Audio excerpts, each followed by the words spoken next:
identify a few that could get you started on getting some plant knowledge. We are recording, yes. So what we're going to do for this talk is first we'll go over harvesting. Then we're going to talk about identification safety. Those two things are really important before we get into the actual plants. As for the actual plants, we'll have edible invasives. We're going to go over 5 of those. And common native plants, we're going to go over 6 of those. This was actually 11. And then we're going to have a discussion and some reflection, although there will be intermittent questions throughout this presentation. Okay. So as for harvesting, some of this is more specific to the Portland area, but this is a general guide. These are places that it's okay to harvest all the time or sometimes. So you can harvest in state forests and state parks and state recreation areas with small personal amounts. You can't collect anything on a large scale or for commercial purposes. In national forests, each one has different rules, so you have to check in with each of them. A lot of them require permits for personal collection.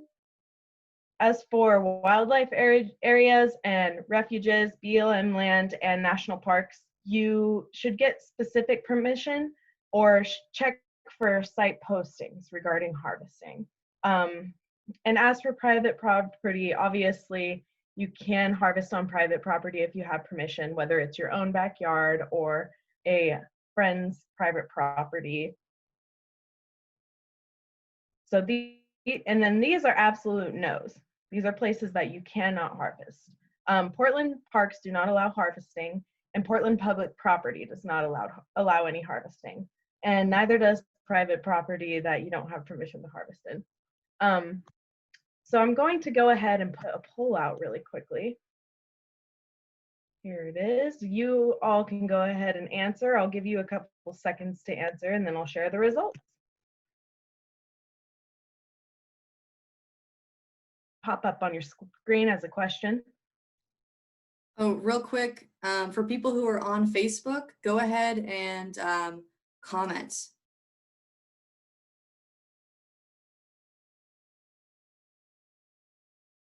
Okay, we're getting a good mixture of answers. I'm going to give about 10 more seconds.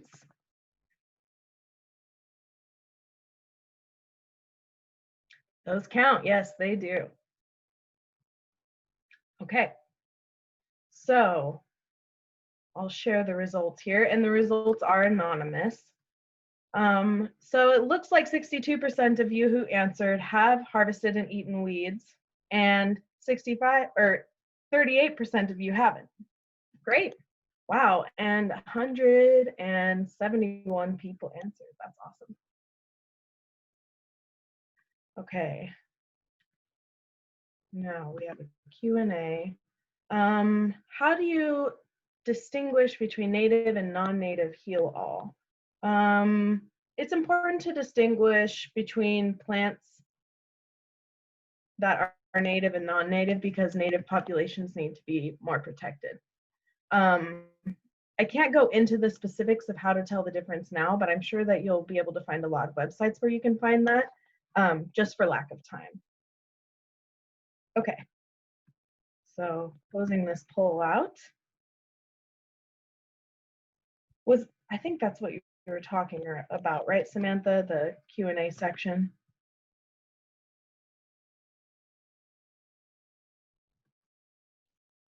Okay. Guide Wildflower Show. That's neat. I would definitely consider that. You can get my contact information from Tiffany at Johnson Creek Watershed Council after this if you'd like. Okay, so moving in to the next topic. So those were questions that I answered from the Q&A section. So as for identification of edible plants, there are some really key safety factors that have to be considered. My own rule of thumb is to verify the identity of something that you're not confident with the identity of already 3 separate times. You can use local plant keys for that. You can talk to an expert or multiple experts, and you can double check with other sources such as online sources, photographs. Make sure that you use descriptions, specific descriptions of plants though. Otherwise, you'll be relying on something unreliable just by looking at photos. Some plants are only distinguishable by small features such as there's hairs on the sepals, or the stem is ridged and not smooth, and otherwise they look exactly the same. So it's very important to verify your identity. Oh, the presentations. Oh, okay. So the second safety factor that needs to be considered is to ensure that you're in a non-contaminated environment. That means industrial pollutants, like if you are near a factory, for instance, that uses heavy metals, or if you are in an area that's obviously been sprayed. If you don't know either of those things, lean towards safety. And that brings me to the third part, which is if you have a maybe on identification, consider it a no. It's much better to be safe than sorry. See raised hands here.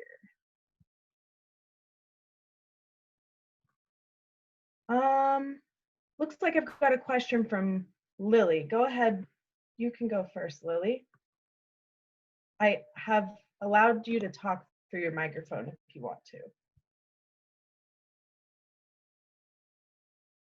Hello, Lily.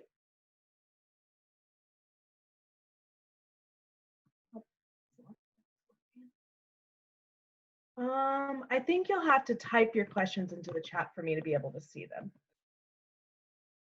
So raising your hand won't really work in this instance, but if you type your question into the chat, I can see that in live time. Okay.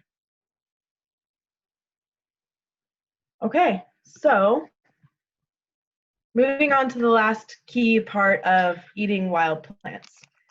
That would be preparation. So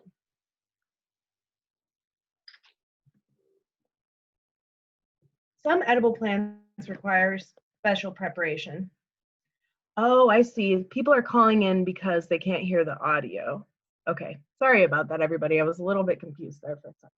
We're gonna focus back in now. So as for preparation, there's a lot of edible plants that require you to prepare them specially or only have certain edible parts. A really good example of this in the plant kingdom, the plants that we know and eat, are kidney beans, for instance. If you don't cook kidney beans enough, they can make you very ill. And tomatoes. As for tomatoes, you can only eat the fruit. If you eat the leaves, they are toxic and they will make you sick. So that goes for a lot of wild plants too. And knowing that is very important. So know what part of your plant is edible, know how the plant's supposed to be cooked or prepared before using it, and always test it before you digest it, because everybody has different tolerabilities to different foods, whether those be foods in the grocery store or foods that you find out in nature. A good way to test food that you have never eaten before is to rub it on the inside of your lip and see if you have any reactions, and then to eat a very small amount and see if you have any reactions for many hours. Okay, so here's the part where I'm gonna look into questions a little bit more and focus in on them for a moment.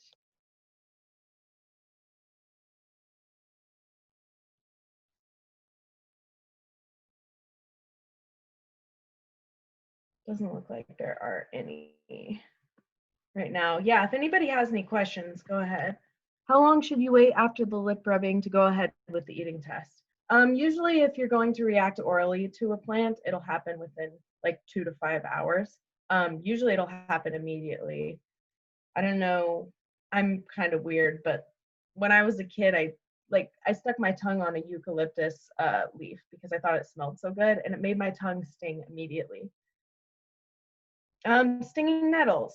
Preparing stinging nettles involves not touching them, first of all, and then they have to be something called blanched, which means that you pour hot water on them, and it allows those stinging trichomes to go away.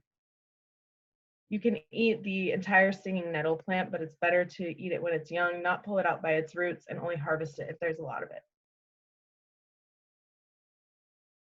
Any other questions before we move into plants themselves?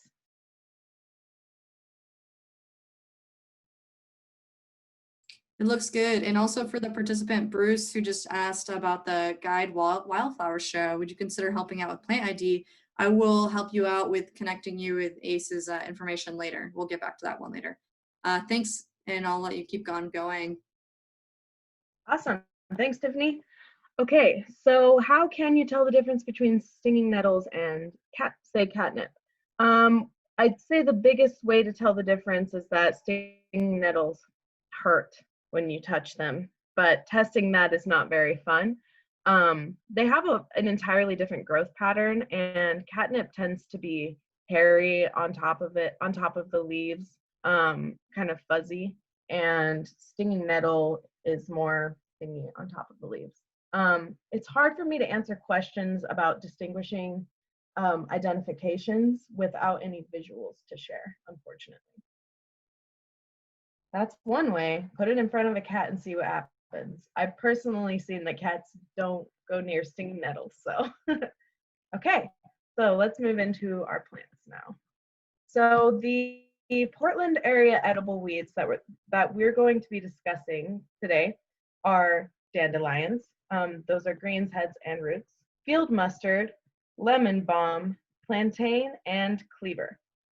I'm going to go ahead and put out another poll asking if y'all are familiar with any of these plants. Launching the poll now.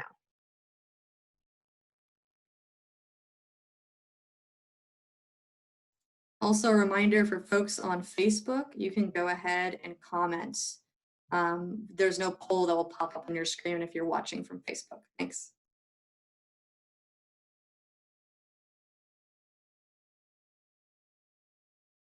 Getting a lot of answers in. Gonna go about 10 more seconds. If you're familiar with any of them, you could say yes, and it's not a lie.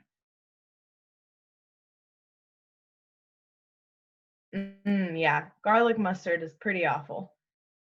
Fortunately, field mustard is different than garlic mustard. Nice, dandelions and lemon balm, cool. Okay, I'm gonna end the poll and share the results.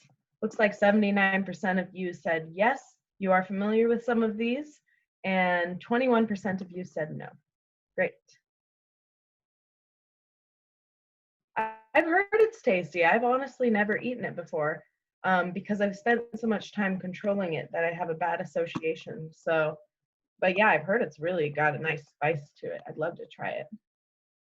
Yeah, the Okay. garlic, you can make a good like pesto out of it. For garlic mustard, it's really delightful. That sounds tasty. Also, just a side note on garlic mustard, if you are harvesting it, it is very, very strictly controlled in the Portland area. So you can consider it sprayed unless you're deep into somebody's private property and you know that they've never had any county workers come out and spray it. Wall lettuce and bristly oxtongue. Yeah, there's just a few that I had to pick that I knew that were also in Kent because I've recorded my own videos for these too, and that are often found in people's yards. But wall lettuce I've seen a lot in people's yards. Okay. So here is dandelion. We may think that this plant is very simple to identify, but as a botanist, I've seen a lot of people refer to things as dandelions that aren't dandelions. And that's fully understandable because there are so many plants that look completely like dandelions down to the flower, to the naked eye, but aren't dandelions at all. So go ahead and type in the chat. Looking at this photo here in the center, do you think the top leaf or the bottom leaf is a dandelion leaf? Just do top or bottom.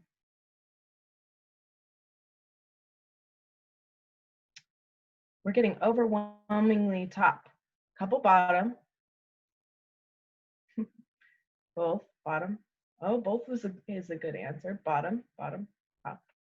Okay, nice. Okay, stop. Okay, so the great reveal, the top one is actually dandelion leaf. The bottom one's not. This is some sort of hawkweed, I believe.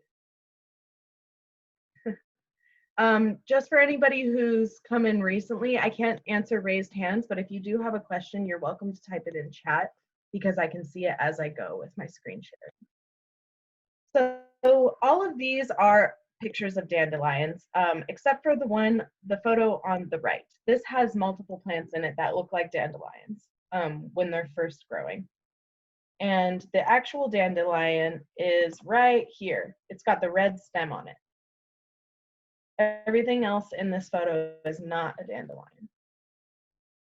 So let's go into a little video.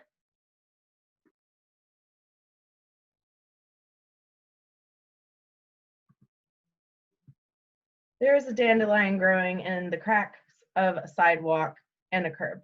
Dandelion does this a lot. It grows in disturbed places that you wouldn't expect other large plants to be able to grow. You can see that it has toothed edges, and the way that it's divided makes them point downward toward the center of the plant.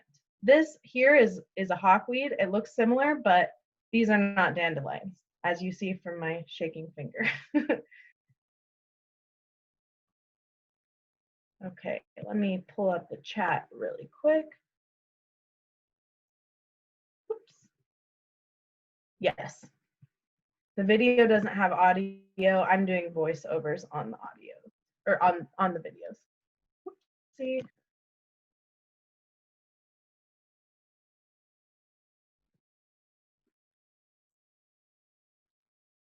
Yeah, getting all of the root out to harvest. There are root diggers, tap root diggers that you can buy. They're usually for weeding, specifically for dandelions. You go to the base of the plant and you stick it into the dirt, and then you pull up and the whole root comes out. What I mean by toothed, okay, so you see here how there's sharp edges on the dandelion leaf, and they're kind of divided. Those sharp edges point toward the center of the plant when it's growing. As you see right here, these sharp edges are all pointing toward the center. It almost looks like a spearhead. Whereas if you see on this hawkweed, these little smooth edges are pointing upwards.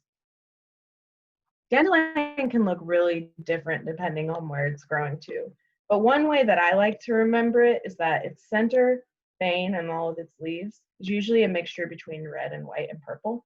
And the leaves are very thin and they aren't hairy.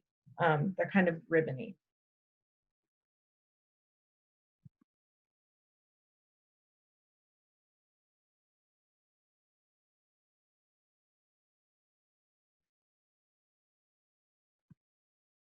Oh, just a second. Let me get caught up with this chat.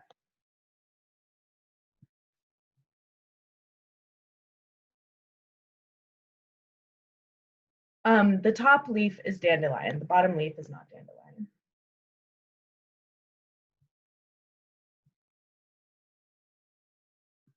Okay, you've got the chat. Okay, next. So our next plant is field mustard. This plant is called Brassica repa. So this grows in really sunny areas. Oftentimes you'll see it growing on the sides of fences or in fields that are left fallow, as in nothing's growing in them. They're undeveloped, but they've been turned over. They spread really, really easily. And people eat these fresh sometimes, but mostly they like to eat them cooked. And I haven't heard of anybody eating the roots, but I know that the plant from the ground up is edible. Oh, and just to backtrack a little, as for dandelions, the entire plant is edible. I recommend cooking the root in some way before you eat it, and cooking the rest of the plant too, because it's pretty bitter, but it's very good for you. I mean, I know whether it's related to broccoli or not, but I'm actually going to do a poll about that right now. Field mustard. So launching a poll. Ooh, dandelion jelly, that sounds good. What plant family do you think field mustard is in? You can do it based on the look of it, just your gut, or things you actually know. The genus is Brassica. Also, for people watching on Facebook, the poll is asking, what plant family do you think field mustard is in? The options are rose family, broccoli family, and pea family. Because for folks who are live streaming from Facebook, it doesn't pop up. Just as I see. I'll read them out loud. Okay, thanks. Okay, so ending the poll and sharing the results. We have 3% for rose family, 71% for broccoli family, and 25% for pea family. Those of you who answered broccoli family were correct. Woo! So yeah, this is in the broccoli family, and it tastes a lot like it is too. Okay. So,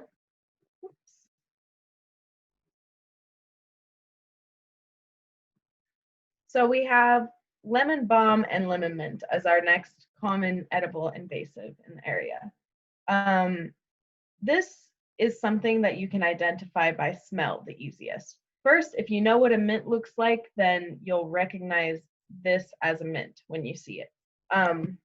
Mints, for anybody who doesn't know, always have sharp edges on their stems. It's not like they have thorns. Ooh, excuse me. But their edges are grooved on. So if you put the stem in your fingers, like I'm putting this Sharpie, you'll feel it feel kind of like a box. It won't be smooth. There'll be sharp edges on it. Thank you. So that's one way to identify a mint. The other way is that it is very fragrant and it also spreads by the roots. So that's one of the reasons why lemon balm is everywhere. You can plant one plant somewhere and it'll clone itself by the roots and grow even under your sidewalk into the other side of your yard. I've really seen it a lot in like Southeast Portland neighborhoods, growing on the sidewalk plots and then spreading into people's yards. Yeah, spearmint's like that too. No, none of these are native to Oregon so far, the ones that I'm speaking about now. That's awesome that you're growing some. The lemon balm is really great because it smells wonderful and it tastes wonderful. You can put it in food as spices. You can just pick a little bit and put it in your water bottle on a hot day and it makes it taste really good.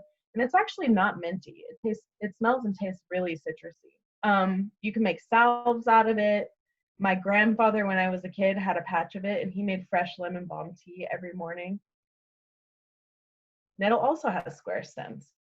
That's right, but don't roll that on your finger. Oh, some people think it tastes soapy. I can definitely see that. I think it would be a really good plant to make topical things out of, actually, because of that. Oh, and it's antiviral.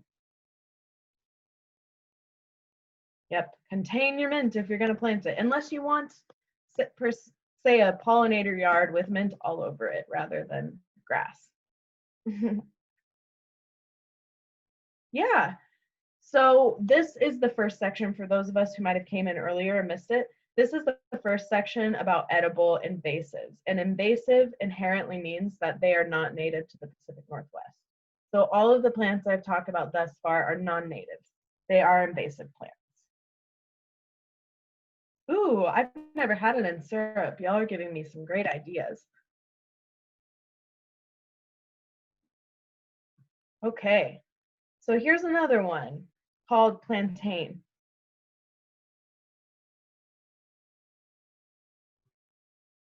Now, plantain has a lot of different varieties, but you'll recognize it because it has leaves that taper down at the bottom. It grows in a rosette like this.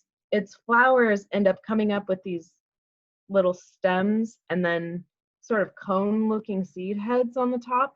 They grow on people's lawns, they grow on sidewalks, they grow all over the place. Most places where you'll see a dandelion, like in this photo right here, or a hawkweed, also in this photo right here, you'll also see plantain. This is, I forgot what it's called. I think it's longleaf plantain or lance leaf plantain. And then this is common plantain. Not the banana, no. Definitely not the banana. This is Plantago species. Very different. So here's a video so you can see plantain a little bit more in a live view. I'm going to be speaking over this video. There's no audio associated with it. So here's that same plantain I took a photo of. This is what the seed head looks like. That's the stem. It is grooved. And it also has straight veins all the way down its leaves, no matter which species you're looking at. You can see that the leaves taper down at the base. And that becomes a lot more obvious once I pull this leaf and show you. Wider and then much smaller and sort of like a pen-like tip to it. Plantain is a little bit less easy to recognize on sight because there are so many different varieties, but once you get the general feel for it, you will see it everywhere. Usually people use plantain for skincare. It's used as a poultice a lot, but it's also edible as a fresh green or a cooked green. And a lot of people really enjoy this plant. It's said to be extremely healthy for people to eat.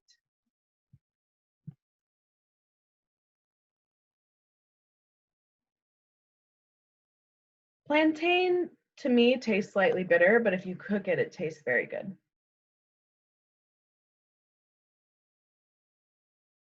On the chat is best. Yeah, so generally with bitter wild plants, such as dandelion leaves and plantain leaves, if you eat them when they're really young, before they start producing flowers, that's going to be the prime time to eat them fresh because they're not going to taste super bitter. Otherwise, cooking them is going to give you a better flavor. You know, I'm not sure if hawkweeds are edible, to be quite honest with you. If they are, they're not commonly known as that. Kind of like green beans, yum. Yeah, cat's ear is edible. Yes, cleaver looks like sticky plant because it is sticky plant. There's a lot of different names for cleaver. It's called cleaver, it's called sticky plant, it's called gallium, it's called bedstraw. Oh, I'm just responding to a couple of things in the chat that I'm seeing. So bedstraw, it'll kind of be scratchy if you touch it, and it really takes an opportunity to climb all over everything. It actually has little hooks all over the plant. And the entire thing is edible, but if you eat it when it's too old, then the stems are way too chewy. So you'll only want to eat the leaves in that case. And these can be eaten fresh or cooked. I've eaten them before and thought they were pretty yummy.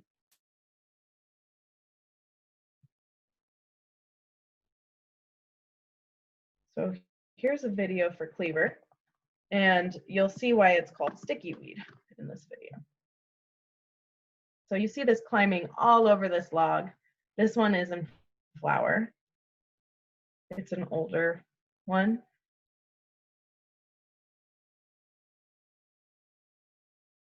The ball-looking things on the screen were the seeds of this. A lot of times people call them burrs. There's a lot of different plants that produce burrs, but these are one of them that will get all over you in the late summer and fall.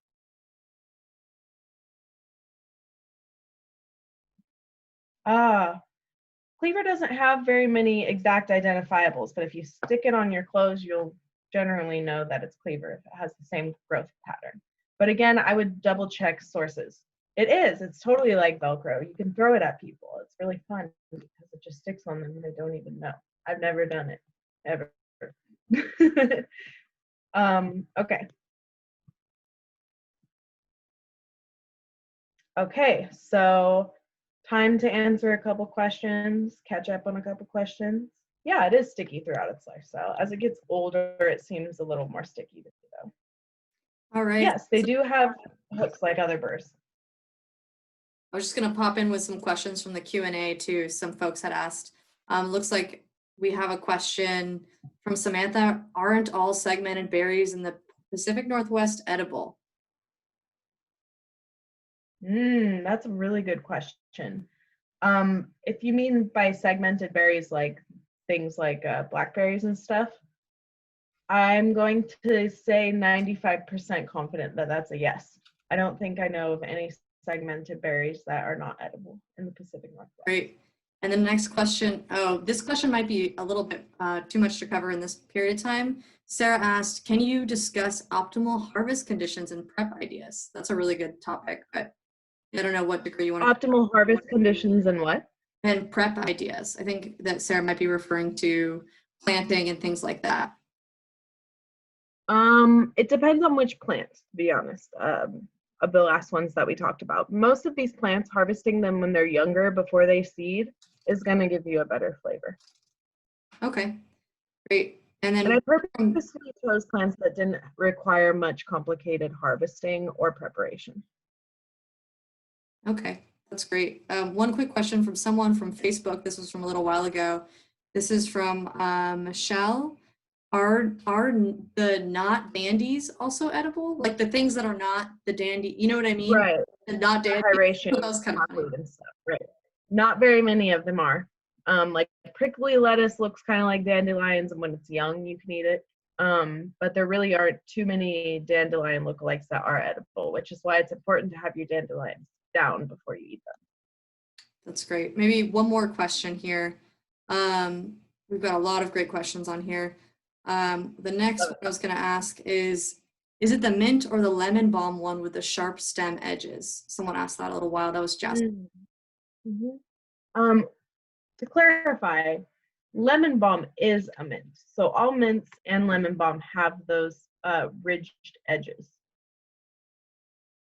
Okay, great. Yeah, a lot of plants that aren't good to eat in any large quantities are medicinal. So I totally believe that hawkweed is medicinal. Great. Okay, what do you think? Time for one more question before we go? I wanted to answer a question I saw in chat. Over Perfect, go for here it. is a buttercup, a wild buttercup on the left, and on the right is a salmonberry plant. Yeah, many other mints too, just to answer Evelina. Okay, let's move into our common native plants. So the purpose of this section is to show you some plants that you may see regularly because they're fairly common, and allow you to associate that they evolved in the place that you're seeing them. This is their home. This has always been their home. Yeah, buttercup is not good to eat. So for Portland area common natives, we're going to talk about miner's lettuce, sword fern, Oregon grape, trillium, salal, and native blackberries versus others. So I'm going to go ahead and put out another poll asking if anybody is familiar with any and all of these plants. So even if you're familiar with one, you can answer yes. The poll says, are these plants familiar? Yes or no for our Facebook attendees. Nice. So far, we're having a really larger ratio for familiarity of these plants than we did for the invasives. It looks like at this point, about 200 people are familiar with at least some of these plants. That's pretty neat. Oh, that's great. You have that in your yard, Mary. Okay, ending the poll, sharing the results so y'all can get a little glimpse of them. We have a lot of yeses to familiarity in some, and no. 12 no's. Oh yeah, thimbleberry and osoberry are really good native edibles. I did avoid talking much about native edibles here because I want to, if I were to teach about that, I want to give a lot more time to harvesting those sustainably and in a respectful way. But eating invasives helps everybody. So learning about invasives you can eat is a bit more of a service to the environment than learning about natives that you can eat. Although there are some wonderful, delicious natives in the Pacific Northwest too. One of them included is miner's lettuce. So let's move into miner's lettuce. This is miner's lettuce. It's very, very small. It doesn't usually get much taller than like this, I would say, like 4 or 5 inches. It's got very gummy, sort of fleshy leaves. And it's really cute because they almost look like lily pads with a flower shooting out of them when they're in bloom.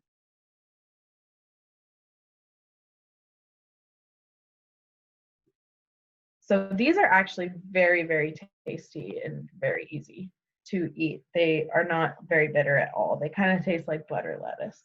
But there are some lookalikes, and the lookalikes do not taste good. So get your ID right on this if you're going to eat it, and think about sustainably harvesting it and not harvesting too much of it because it is a native. There are multiple types of miner's lettuce, yeah. Miner's lettuce most commonly grows in partly shaded areas that remain kind of wet in the soil. They're definitely a moisture-loving plant, and one of the reasons why they're called miner's lettuce, yeah, like everywhere here. One of the reasons why they're called miner's lettuce is because they traveled to different stream sides in the West, apparently on miner shoes during the gold rush. So this plant spread its habitat very quickly during the gold rush because of those exact sorts of environments that it thrived in, and its tiny seeds sticking to people's shoes. It's really tasty. So our next plant is Western sword fern, Polysticum munitum. If you have gone hiking at all in the Pacific Northwest, you have seen this fern guaranteed. It's really huge, it's majestic, it has single fronds shooting from it, not branched fronds. And I'll show all of you a video to get a better idea of the identification features of this fern. So starting with a close-up, you can see that each frond's leaflets are singular, and the fronds themselves look like swords, and the little leaflets on the fronds also look like swords. So this is a close-up of a single frond.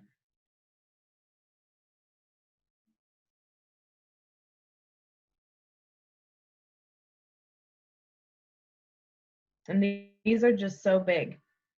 They can grow to be really big and really old, and they're quite beautiful.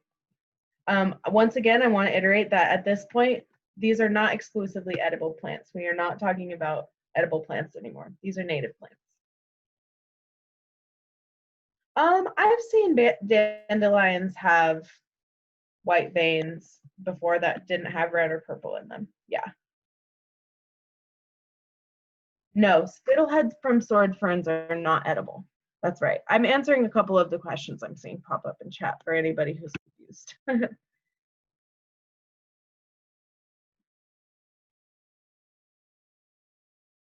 Wow, I didn't know you can rub the back of sword fern on a stinging nettle rash to relieve the sting. That's really neat. Thanks for sharing that.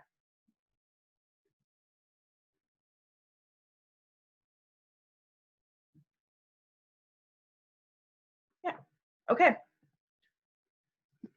How's our time? Okay, we've got about 20 minutes to go. I'm glad you're enjoying this, Cheryl. Oh, Tammy says the bracken fern seems to do better for the sting.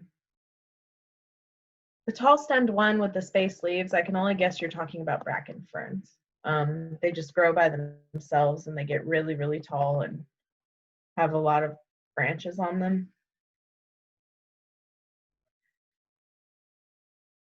You can't eat the fronds from sword fern as far as I know.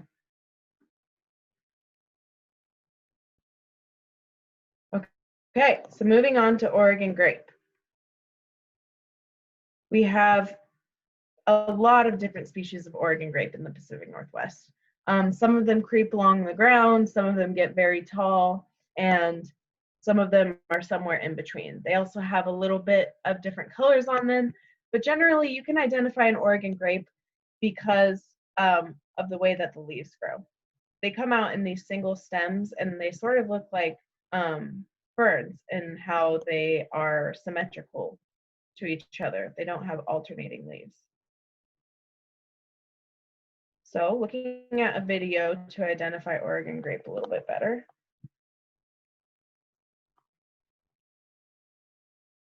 This is leatherleaf Oregon grape, I believe. These usually have yellow flowers and the bees love them. Here's a picture. That's a picture of some of the little grape, or that frame is of some of the little grapes growing. I'll play it one more time. And they end up being like a powdery bluish purple when they're ripe. They're not super tasty. It is not actually related to grape.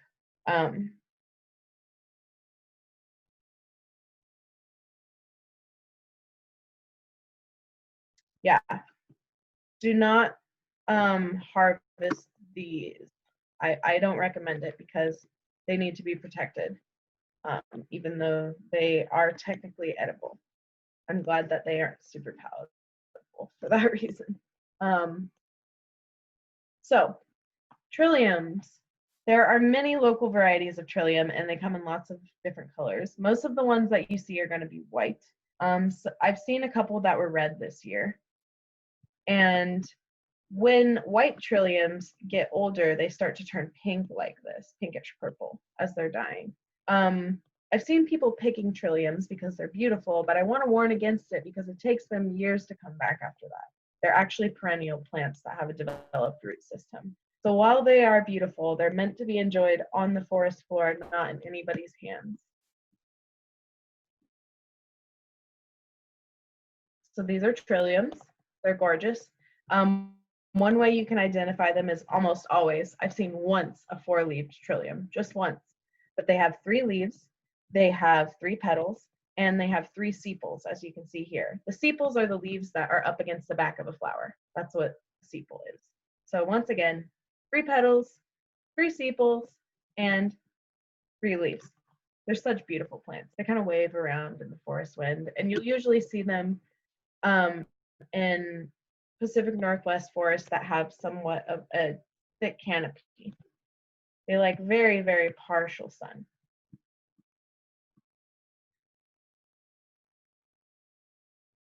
Two-leaved, 2-petaled trilliums on someone's property. That's incredible. As far as I know, there are trilliums that are native to the East Coast and to the West Coast. Some people call trilliums wake robins too. I thought that that was a very interesting name. I think that they make seeds. I'm honestly not sure if they clone themselves via roots at all. However, they do seem to grow in beautiful little patches together, so that suggests that they might have some cloning, or their seed dispersal method isn't super effective. I haven't researched it tremendously though. Yeah, you should definitely not pick these. They are locally common, but they are not common overall. They need to be protected. So the waited upon Salal-Gaultheria shallon. This is salal. It's a leathery leafed shrub that usually grows fairly short.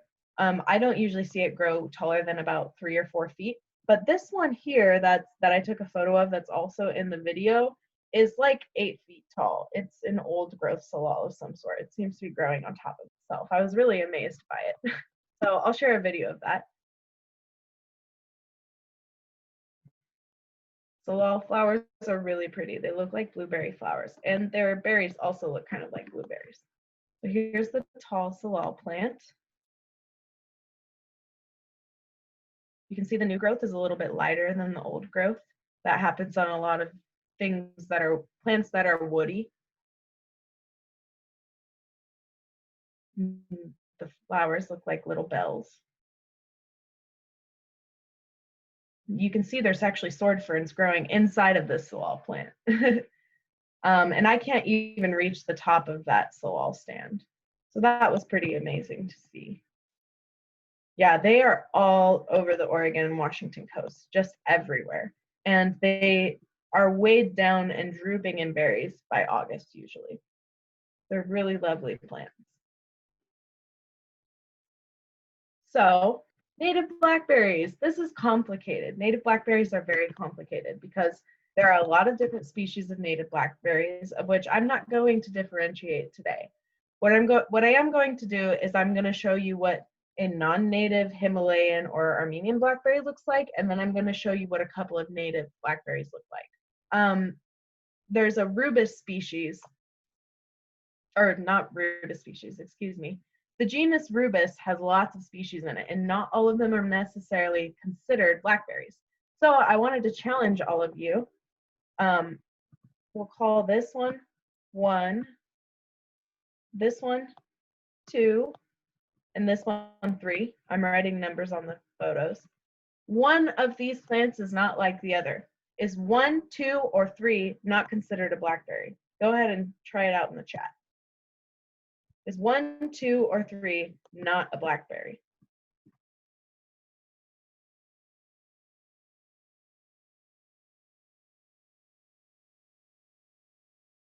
Okay, it looks like we're having a good mixture of answers.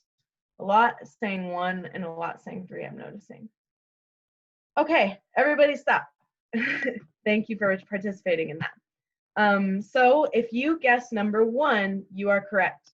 Number 2 is actually a trick question because this is a different blackberry than this one. This is a Himalayan blackberry over here, number 3 is. And this right here, number 1, is not considered a blackberry because it's actually a salmonberry. So as you can see, these are not very easy to differentiate. But as somebody asked earlier with the question about segmented berries in the Pacific Northwest, all of these are edible as berries. So not being able to differentiate them based on their leaves isn't as big of a deal. Salmonberry, number 1. Number 2 has a native blackberry on top, a non-native blackberry on the bottom, and number 3 is the non-native invasive blackberry. Okay, so I'll show you some videos to differentiate these. Oops, I gotta get out of pencil mode. There we go.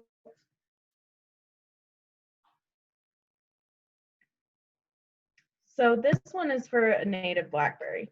One of the native blackberries, Rubus leucodermis, has this powderiness on its stem and it climbs all over the ground. It can have 3 leaves or 5 leaves for each stem. I'll show that one more time. So you see how there's 5 here on that leaf, and at the beginning you see a 3-leaf one. They do have a bit of a different look to them, but relying on numbers to figure that out rather than the overall look of the plant is not going to be as helpful.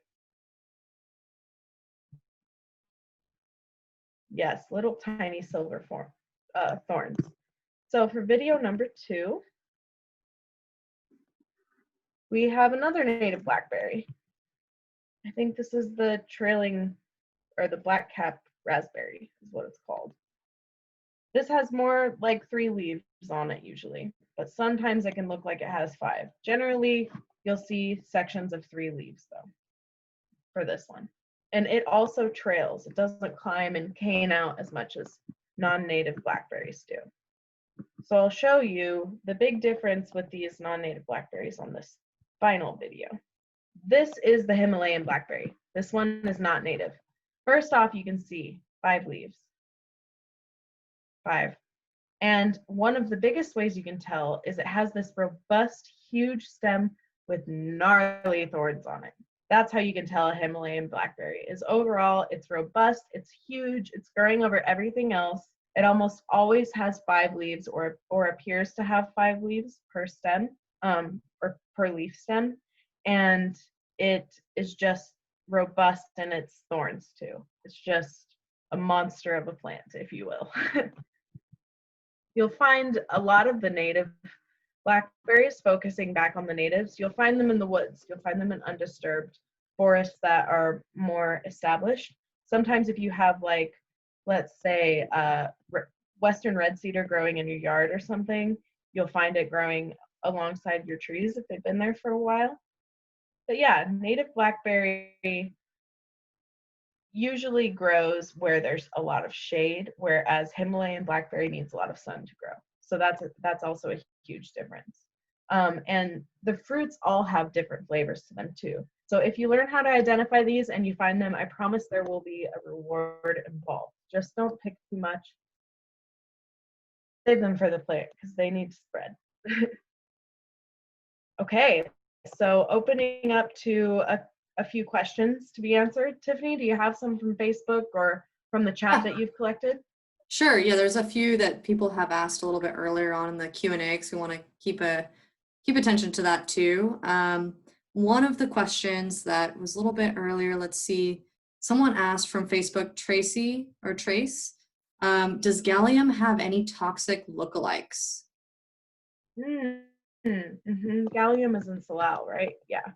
Or no. It was from about 433, so it may have been, looks like it was a little bit behind in where you were at. Okay. Oh, gallium. Oh yeah, I had answered that earlier in the talk actually, but there's perfect. not a lot of Salal-Gaultheria, especially if you consider the fact that it's a sticky plant. If there is a lookalike, it's not going to be like a Velcro in the same way. Great. One other thing from the Q&A, someone asked, Kim, should all native plants be protected? Should I be inviting natives to my property to help?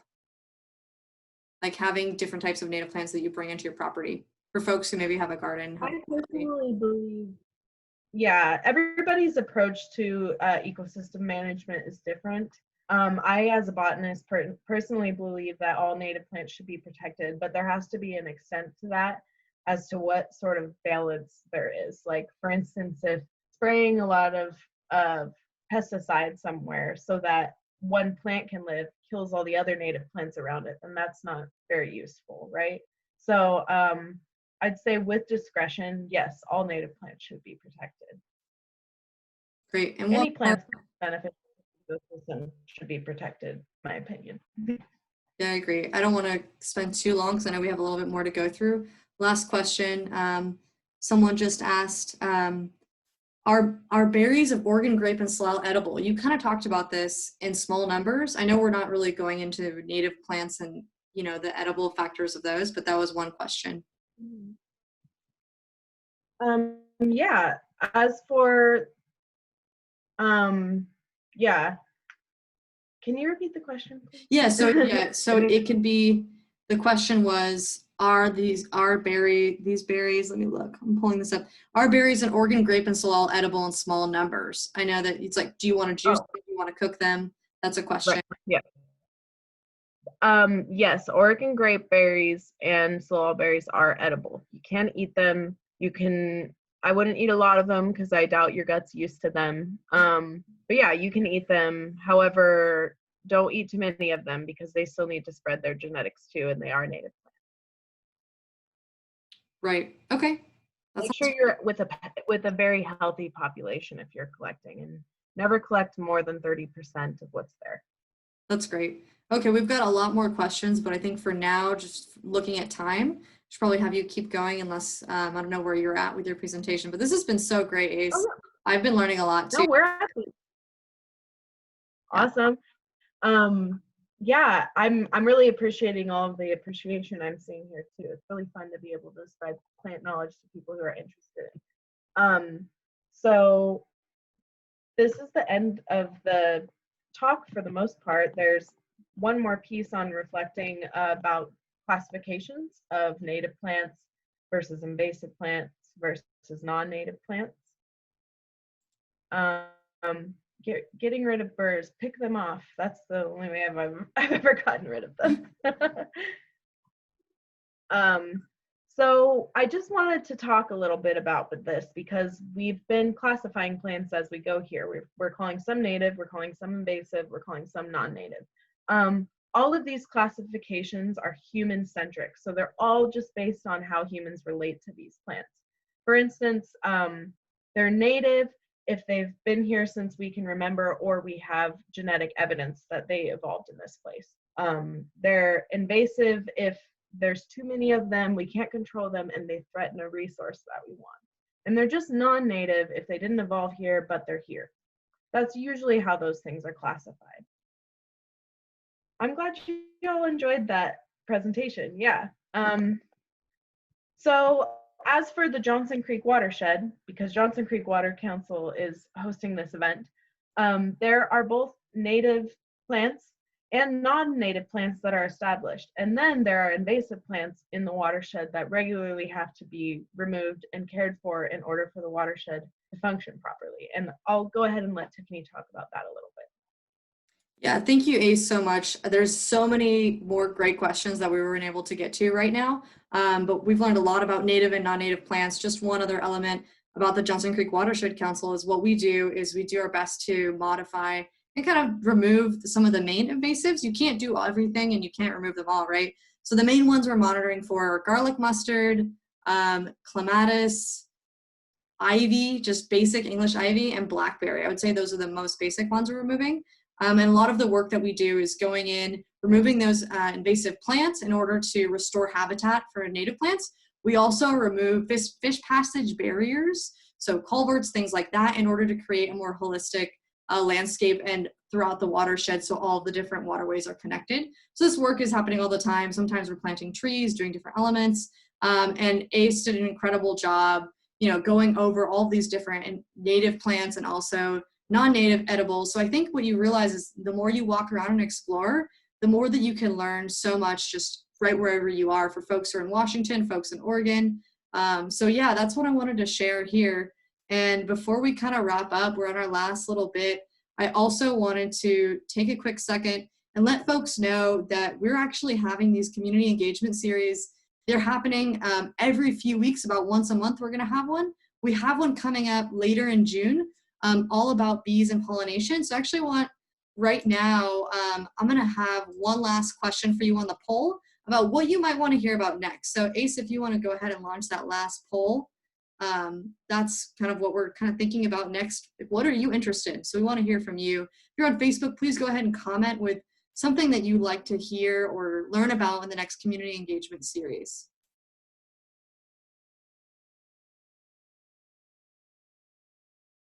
Great. One other thing, I just wanted to let folks know that, yeah, right now the poll is up, the final question.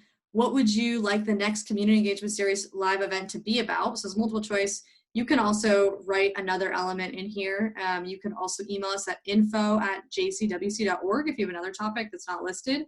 But we've got wildlife, more plant identification, traditional ecological knowledge, ethnobotany, hydrology, history and cultures of the watershed, and other. So you can write that in the chat or anything like that. But once again, I just want to give a really great shout out to Ace Risley, who came on, an incredible guest speaker. Ace also runs an independent company that does plant contracts and other work in Washington. So if you have an interest, we can also pass along Ace's information too, if you're looking at contracts and other plant consults and things like that in the Washington area. So yeah, thank you guys. A lot of folks are saying more ID, things like that. Oh, sorry, Ace. Do you want to say something else? I didn't hear you. Go for it. Oh yeah, I just wanted to plug in that small company is called Fem Landscaping, and we work out of the Puget Sound area in the Seattle area. So if anybody would like some help with yard consultation or plant consultation, just go ahead and get in touch with Tiffany at JCWC to get my email address. I will go ahead and share that information out. Oh, for the pollinator program. Yeah, someone just asked about the pollinator program. After you do this poll, if you want to go ahead and close this poll, Ace, I'm going to share the screen really quickly. Yo, perfect. We had a lot of people who want more plant ID. Yes. So yeah, right now, one quick thing is I'm going to show the image for the next one coming up, and this one is in June. So what we'll do is I'm just going to real quick show this image. Give me a second. I'm going to close this out. I think that right now, yeah, there we go. Okay, cool. So I'm going to pull up something for you guys to be able to see this last little piece of image of what is happening next. Looks like I can't, hang on one second. All right, share screen, here it is. Okay, great. So if you can see this is our next one coming up, community engagement series inside the world of bees, Wednesday. So this is Wednesday at 7 p.m. We actually have another really exciting guest speaker. This is going to be Portland natural bee removal. Sadly, Ace won't be on the next one, which we'll all be a little sad about, but we'll hopefully have Ace back for another plant-focused talk in the future. But this is our next one. Feel free to email info@jcwc.org. If you have any questions, I'll go ahead and type that into the chat too. And also we're on Facebook. If you saw this event on Facebook, Johnson Creek Watershed Council, and also just the internet, you can look up Johnson Creek Watershed Council, you'll find us. I'm the community outreach coordinator, so if you email someone, you may hear back from me, Tiffany. And I just want to once again thank everyone so much for coming out and taking the time out of your day. I know there's a lot of things going on right now and hope everyone's doing well. And yeah, thank you guys so much. Also, one person asked, what's your name? It might be about Ace. So Ace Risley is our guest speaker. My name is Tiffany Mencius, and I work with the Johnson Creek Watershed Council. So thank you guys so much. Right now, we're going to go ahead and say goodbye. Write your last things in the chat if you have anything else you want to share. And we'll look forward to hearing more via email and hearing more about what you're interested in the future. Thank you guys all so much. We appreciate your time. Thank you so much, Ace, for coming on and talking thanks today. everybody for taking the time Yeah, to thank you. learn more about plants. Yay. Okay. All right. Bye all. Thanks. Bye, everybody.